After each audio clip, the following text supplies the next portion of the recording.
Morning guys, Wednesday the 8th of July. Just had a bit of a moment then. We went to cross the stream and didn't realise actually how much rain we have had. And it was the deepest I've seen it in a long time. The stones to walk across had sort of, disappeared under the water.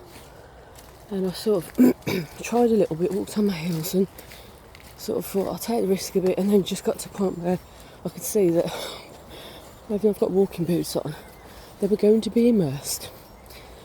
So that was a surprise, wasn't it, Will? So we have to walk round it, come down the other side. It's an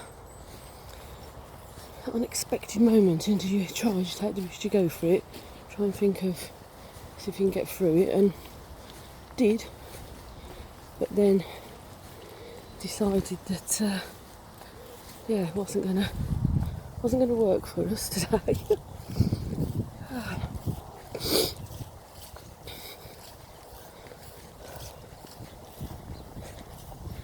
was thinking today as well about sort of virtual working, especially since being in lockdown.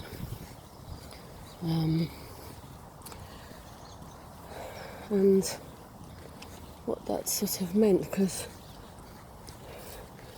I've been also doing my own work in terms of clients, so coaching and therapy, but then also supervising people who are also all working with clients online, what that means for them. And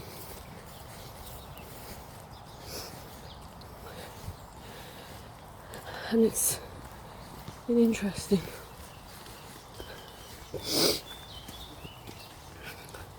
Morning. Here you go, Will. Hello. Will, come on. Will, come on. You got nothing. Oi, Willow.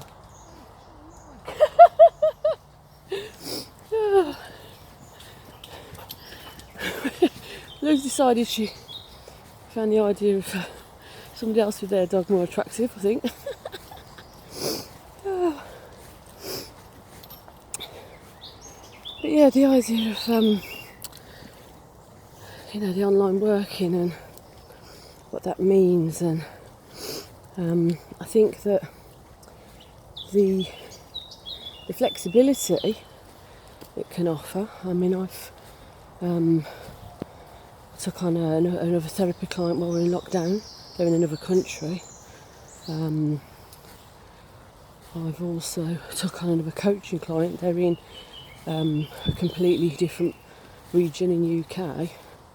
They're 100 or so miles away. So from that perspective, I think working remotely can really open possibilities up.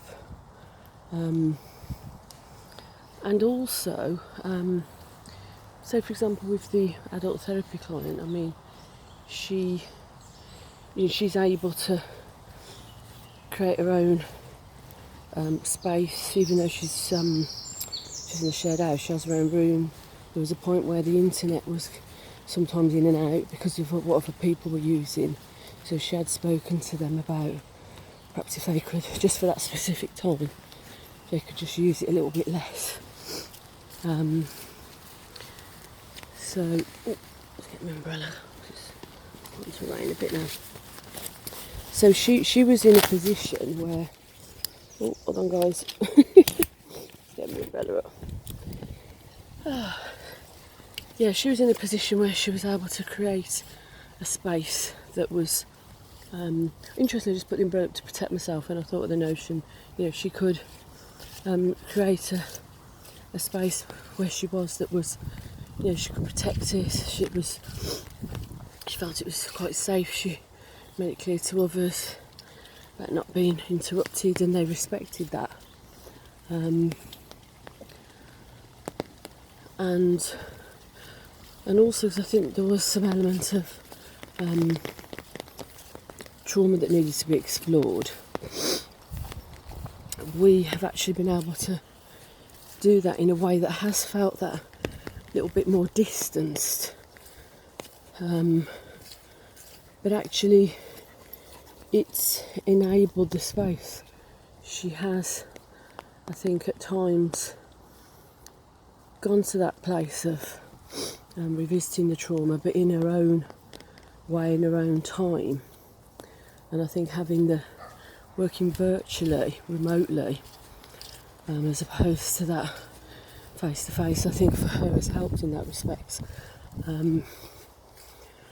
I'm also, sort of mindful that there are, other people I also supervise who are working with a lot of other young people. And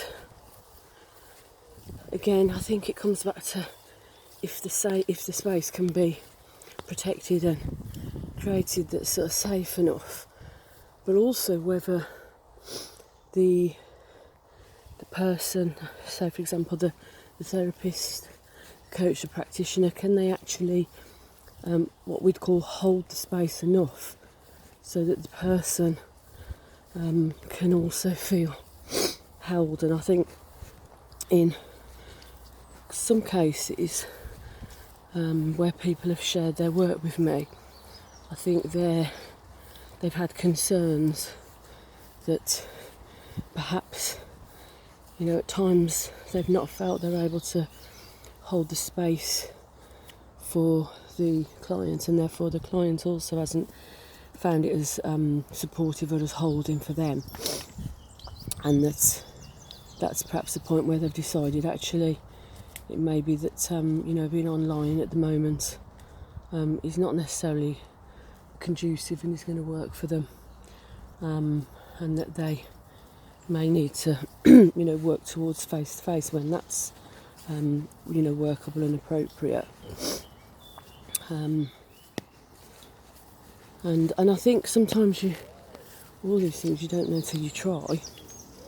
And obviously people were very quickly put in a position where they had to look at other ways of working. But equally for some people, they've decided that for some of their clients that may not be necessarily an option or a way forward. So I think it's been a great opportunity to have in relation to it's offered other options, and I think also for some people they've got really creative and looked at how to work with characters and avatars and so forth, and I think that's worked for some people as well. It's, really enabled some people to be that little bit more left field and creative, but for others that may not work. It may not be appropriate or possible.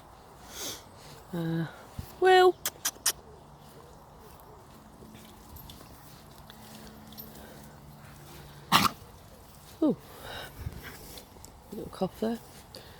So yeah, it's like everything though. At the end of the day, I think every space, if you like, has got its opportunities, and it's also got some of its limitations. In the same way, sometimes creating a face-to-face physical space for some people is also can be challenging and limiting the logistics. I've certainly been worked in a number of environments where no matter how much I've said, this is absolutely vital, that the space is private and it's not interrupted, nobody's going to be coming through, and they've said, yeah, we understand that, and then in reality that's not always sort of adhered to, and there have been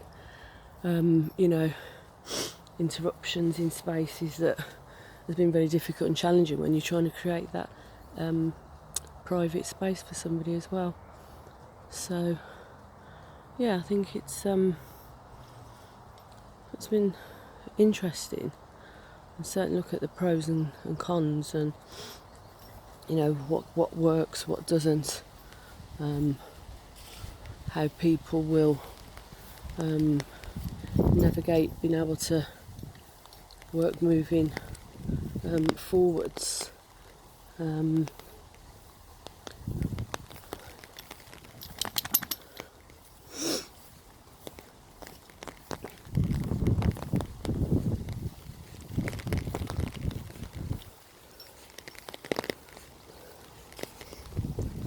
There's also, just thinking then, there was a journal that I'd received, and in fact it's on my list of, if you like, you know, to reads,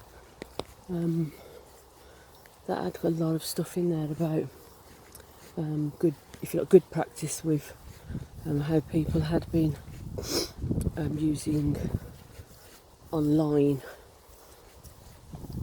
medium to work in a sort of more therapeutic way. So I was just thinking then as I was sharing, actually that's something I could really do with having a look at and sort of revisiting.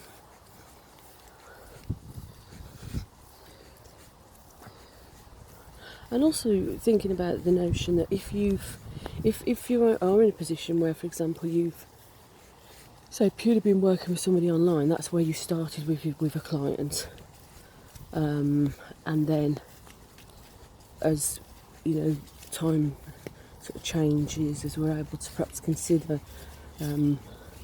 more face-to-face working, what that looks like, how that works, because there's a level of relationship that's been developed if it's been purely online and has a certain feel to it. And you know, is it actually right to then move that into face to face because because that's available, you know, that's what a person would have perhaps been doing otherwise, and or is it actually appropriate to continue to use the online facility, and you know, and if it does work, then maybe, you know, consider continuing to work in that way.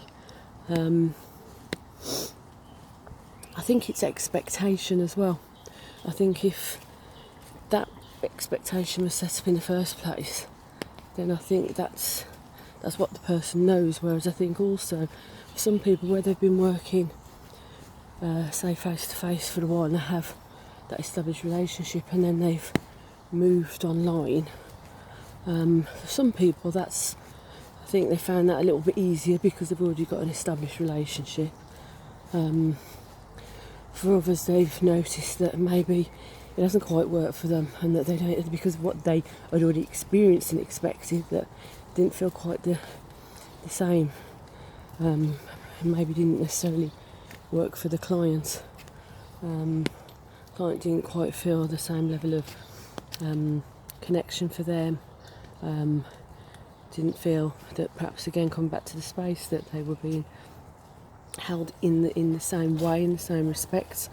There is something about being in a room for some clients and being able to explore that physical boundary and where those limitations are. That's, you know, if that's the sort of, if the focus is on that work, that type of work as a theme, then actually it may be that the physical space is perhaps more appropriate when you're working with the themes and challenges around boundaries, knowing your boundaries and your limits, being able to push against versus, you know, pull back. So it's there's no, I don't believe there's an absolute, you know, right or wrong about this.